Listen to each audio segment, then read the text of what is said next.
If you can hear the AC in the background, I'm sorry, but it's staying on because Barcelona's in the middle of a heat wave. Hey everybody! Today I wanted to tell you the story about how I came to live in what was at least then considered one of Lisbon's worst neighborhoods. But first we gotta take a couple steps back, so story time! Now, most of us have lived in crappy, shabby, dingy, shared apartments, like in college or when you're a young adult or whatever. It's an experience that most of us have, and I am no exception to that. So way back in 2012 when I first moved to Lisbon, I didn't know anything about the city, didn't know what the better neighborhoods were, I didn't know what neighborhoods had better connections and amenities, and I had to find my first apartment on the internet. So when I was looking on the internet, I was basically using the criteria of, are the photos pretty, and does it seem like it's central but also convenient to get to my university? Because I was really concerned about getting to my university, which is fairly outside the center, but also being central so that I could go see and do the things that were more of interest around the city. So I finally settled on an apartment, and that apartment was between Ratu and Estrela. And if you're familiar with Lisbon, you'll know that that is on the tail end of a metro stop and not a particularly convenient walk to get to the center. With that in mind, my apartment was also a 5 to 10 minute fully uphill walk from the metro station, so although great for physical fitness, it was definitely annoying. But I can live with all of those things, that's fine. However, the apartment itself was a basement level apartment. I'm talking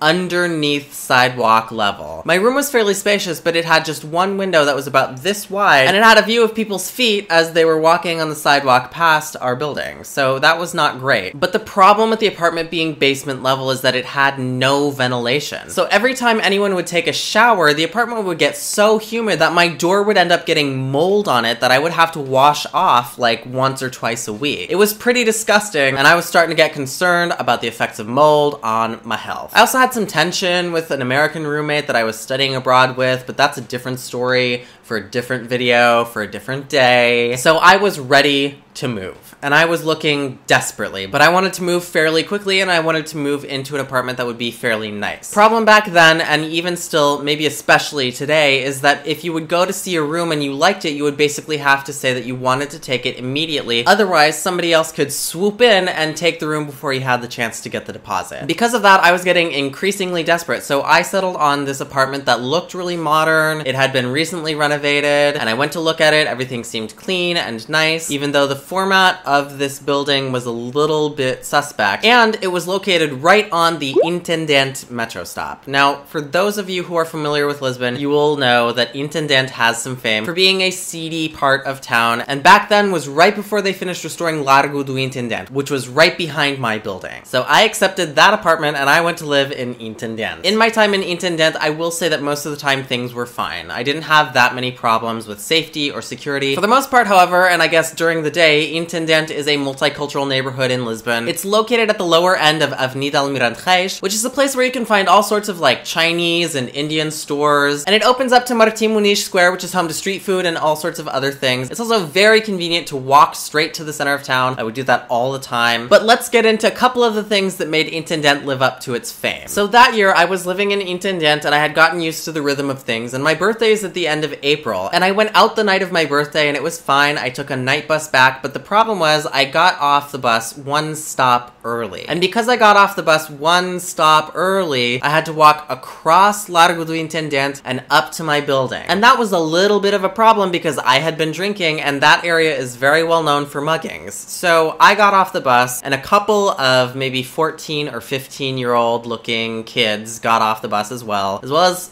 however many other people did. And I started walking up, as you do, up to my building, and it was fine. And suddenly I feel a tug on my jacket, and I realized that these two kids were following me, and they're trying to take my stuff. So they're tugging on like my jacket, and I'm starting to walk like faster, and they're talking to me in English, and I'm replying in Portuguese, and it's kind of a disaster, and I'm walking faster and faster, and they're trying to grab onto my arm and grab onto my coat and just kind of grab onto whatever they can, and I'm, at this point, basically running as much as I can while somebody's trying to grab me. And I don't know what exactly happened, but I got up to Largo do Intendant, and they let go, and I ran up to my building, and I was fine. But it was the one instance where I had that experience of somebody trying to mug me that so many people had told me about, out in that area. So I got off scot-free, I did not get mugged, but they did try. There was at least one other crazy thing that happened, not directly to me, but in that area while I was living there. So one night, it's a normal night, nothing crazy, I'm in my room, doing whatever, I go to bed, and I wake up to a text message from my friend going, "Oh my god, are you okay?" And I'm like, "Yeah, I'm fine, I'm at home, why?" And he's like, "Well, somebody got murdered in Intendant yesterday." And so I got up and I checked the news, and there was a case of somebody who had been involved with drugs, there's some kind of transaction gone wrong or something, and they had been stabbed to death on the corner behind my building, right outside my apartment, while I was just blissfully sleeping the night away. Of course, everybody's experience is going to be different, and there are going to be better and worse parts of any city. Lisbon is no exception. There are better and worse parts of Lisbon than Intendant, especially nowadays with all the tourism and all the gentrification. But that was my experience living at the time in what was considered one of the scariest parts of town. I got through it fine, and it obviously did not ruin my perception of Lisbon. I had a great time while I was there in 2012, and of course I went on to live there for a few more years after. So that's all I got for this video. I hope you enjoyed it, and if you did, give me a thumbs up so that I know. You may think about subscribing to my channel if you're not already, that way you never miss a video. I do a bunch of other videos about the Portuguese language, food, and all sorts of other things that you can find directly on my channel or in playlists in the eye above, and I will see you next time.